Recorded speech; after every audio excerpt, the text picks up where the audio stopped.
Joseph's brothers returned to Egypt with Benjamin. The famine in Canaan got worse until finally Jacob's family had eaten all the grain they had bought in Egypt. So Jacob said to his sons, "Go back and buy some more grain."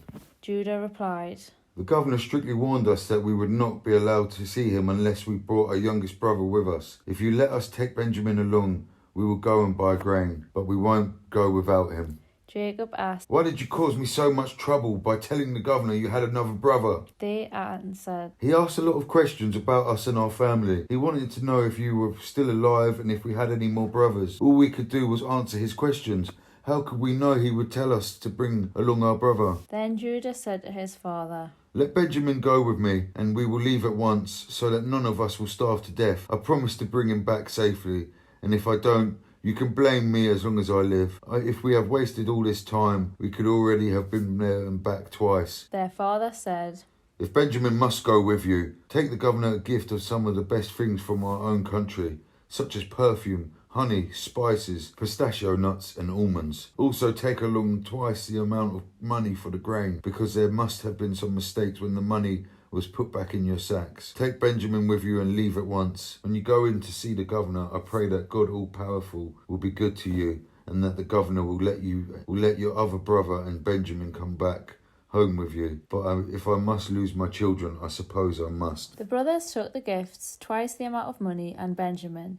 Then they hurried off to Egypt. When they stood in front of Joseph, he saw Benjamin, told the servant in charge of his house, "Take these men to my house, slaughter an animal and cook it, so they can eat with me at noon." The servant did as he was told and took the brothers to Joseph's house. But on the way, they got worried and started thinking, "We are being taken there because of the money that was put back in our sacks the last time. He will arrest us, make us his slaves, and take our donkeys." So when they arrived at Joseph's house, they said to the servant in charge, "So we came to Egypt once before to buy grain, but when we stopped for the night, we found in our grain sacks the amount we had paid. We have brought that money back, together with enough money to buy more grain. We don't know who put the money in our sacks." "It's all right," the servant replied. "Don't worry. The God you and your father worship must have put the money there, because I received your payment in full." Then he brought Simeon out to them. The servant took them into Joseph's house and gave them water to wash their feet. He also tended their donkeys. The brothers got their gifts ready to give Joseph at noon, since they had heard they were going to eat there. When Joseph came home, they gave him the gifts they had brought and bowed down to him.